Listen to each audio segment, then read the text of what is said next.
Good morning from the Freedom of Information and Privacy Association. I'm Patrick Farnsworth, and this is your Access and Privacy Online news summary for Saturday, August 9th. Even with a light news week, as Canadians get back from the August long weekend, there are privacy and access stories of note. The Federal Privacy Commissioner is now investigating the WestJet cybersecurity breach. Access to government documents continue to fuel headlines and provide new insights, including a broken promise from Ontario's Premier. And in our international segment, we see Trump continuing to seek retribution through his Justice Department over the 2020 election. And a new UN report documents the plight of women and girls in Taliban-ruled Afghanistan. Let's dive in.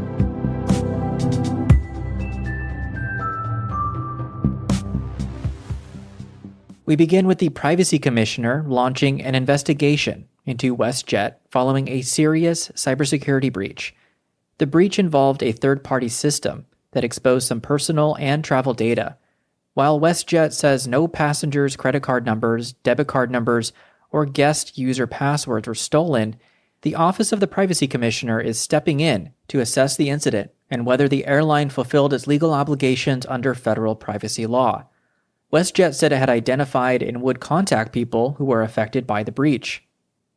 Meanwhile, from Sandy Krasowski, LJI reporter from the Chronicle Journal, federal funding is being directed toward a new technology lift for small businesses in northern Manitoba. Grants are helping for-profit private sector businesses embrace cloud-based tools and inventory management software. The Northern Technology Accelerator Program is a non-repayable grant program that will cover up to 50% of eligible technology costs to a maximum of $10,000. Eligible projects include website development, software development, and/or software integration, hardware integration, cybersecurity, and internal broadband networking. While it's good news for digital access and productivity, privacy advocates will be watching closely to see whether increased data use also brings stronger data protection. Over in Saskatchewan, Carol Baldwin, LJI reporter at the Waka Recorder, reports that the province continues to rank highest on Canada's Crime Severity Index. Statistics have also previously shown that Saskatchewan leads all provinces in intimate partner violence. Despite this, data does indicate some progress, as the crime rate in Saskatchewan decreased in 2024. These designations raise important questions about the growing role breaches of privacy play in intimate partner violence, as well as public safety. Access and transparency will be key to analysis and understanding of how these dynamics intersect and create impact. And finally, Daryl Greer, LJI reporter at Kivalliq News, brings us a report from Arviat Mayor Joe Savikatak Jr. warning residents about social media scammers trying to take your personal information and impersonating local officials. Savikatak Jr. posted a public advisory warning the public to be cautious of people texting, calling, or emailing you to get your personal information. The mayor indicates scammers have recently been aided by the onset of artificial intelligence, which often makes it nearly impossible to tell if their pitch is fake or real. It's a stark reminder to stay cautious online and verify sources, even if the profile picture looks familiar. Turning to stories driven by access to information. Federal records show that the Canadian Department of Fisheries and Oceans offered a letter of support to the company behind the doomed Titan submersible 2 years before the incident. The documents reveal the department planned to work with OceanGate to assess the potential of its submersibles for scientific research. The letter goes on to say their equipment could offer Canadian scientists a unique opportunity to explore deep-water ecosystems, something that wasn't possible with existing Canadian technology. The letter also says the department could contribute funds for future expeditions. Besides the letter of support, the Coast Guard's investigation found no evidence of any actual collaboration or funding. The Titan's catastrophic implosion killed all 5 people on board, and the revelations raise serious concerns about risk oversight and the transparency of public-private partnerships. In Montreal, rat complaints have surged 45% over the past year, and critics are calling for urgent city action. This increase is 2 years after a pledge by City Council to come up with a plan to control the rodents. Data obtained through an access to information request showed a 700% increase in calls to Montreal's 311 phone line in 2024 concerning rats, up from just over 1,000 calls 2 years earlier. City data shows a dramatic increase in infestation reports and frustrations from residents about the lack of response. One resident even started a petition about rodents to no avail. With pest problems increasingly tied to public health, this is another reminder of how transparency and service delivery affects real lives. And in Ontario, Premier Doug Ford's government has yet to begin a promised feasibility study for a proposed tunnel under Highway 401. The province issued a request for proposals for the study in the spring and has not yet selected a proponent. Ford has previously said a feasibility study will determine the length of the tunnel. Global News and CBC reported that documents obtained under Freedom of Information requests show the government was looking at the idea as far back as 2019, but shelved it in 2021. And an analysis of the idea mentioned a risk of roadway collapse. For residents in Scarborough and Pickering, the delay is more than an infrastructure issue. It's about accountability and government follow-through. Next, from Ed Smith, LGI reporter at The Pointer, reports from Niagara Falls. Residents say they're being deterred from filing complaints against elected officials due to a lack of protections. Reporting by The Pointer reveals that citizens fear retribution when speaking out against Mayor Jim Diodati and Councillor Mike Strange. Diodati called police on a group of peaceful protesters who were protesting city officials barring women's rights advocates from appearing before council. 2 of the women arrested that night in June are blocked from filing complaints against Mayor Diodati due to procedural barriers in Niagara Falls. It's a stark example of why strong whistleblower protections at the local level are essential for democratic accountability.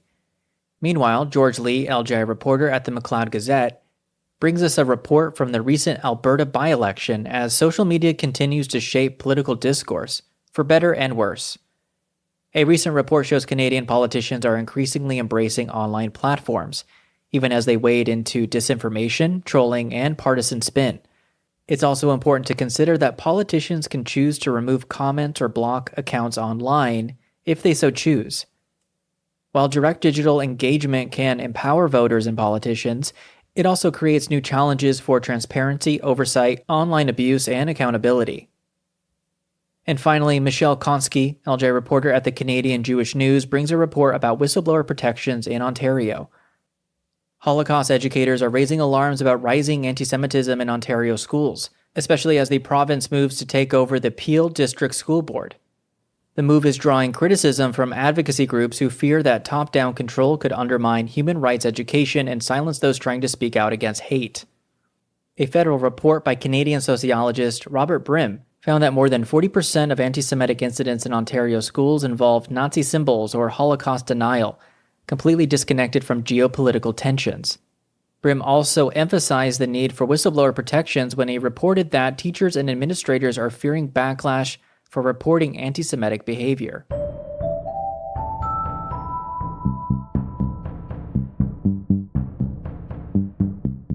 In New York, new records reveal a mass shooter blamed the NFL for hiding the dangers of sports-related brain injuries. Shane Tamura carried a handwritten note in his wallet when he carried out the shooting, claiming he had chronic traumatic encephalopathy, known as CTE. CTE is linked to concussions and is only diagnosable after death. The note asked people to study his brain. Tamura's mother said he had suffered multiple concussions while playing football. The case raises ongoing questions about how health data, corporate transparency, and public safety intersect, especially in high-profile tragedies. South of the border, Trump's Justice Department has issued sweeping demands for voter and election data from at least 19 states. The requests are part of a broader pattern of retribution and election denial that threatens both privacy and democratic norms. In Colorado, the department demanded all records relating to the 2024 election and any records the state retained from the 2020 election. Legal experts warn this could set a dangerous precedent for how federal powers are used to target political opponents. The unusually expansive outreach has raised alarm among some election officials because states have the constitutional authority to run elections, and federal law protects the sharing of individual data with the government. And in Afghanistan, a new UN report details how the Taliban are using the legal system to suppress women and girls. Courts have become tools of state oppression, enforcing gender-based segregation and punishing women for attempting to access education, work, or basic freedoms.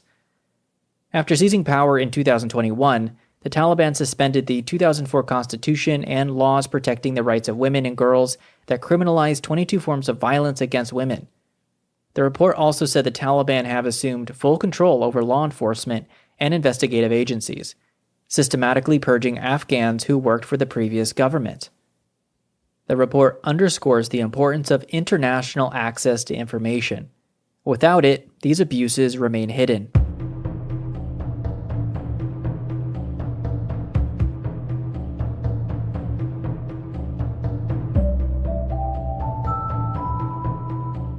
As always, we hope you found today's stories help you stay informed about some of the latest issues surrounding privacy, information management, and public transparency. To help us keep the mics on, be sure to subscribe to FIPA News Monitoring or consider a donation. Our writer is Sean Fisk. Original music in today's show was composed by the mysterious Breakmaster Cylinder. I'm Patrick Farnsworth, your host and producer. Thank you for joining. A big FIPA thank you to all the contributors, reporters, and outlets that make this podcast possible, and to you, our listeners, who help make this a success. Stay safe and stay informed.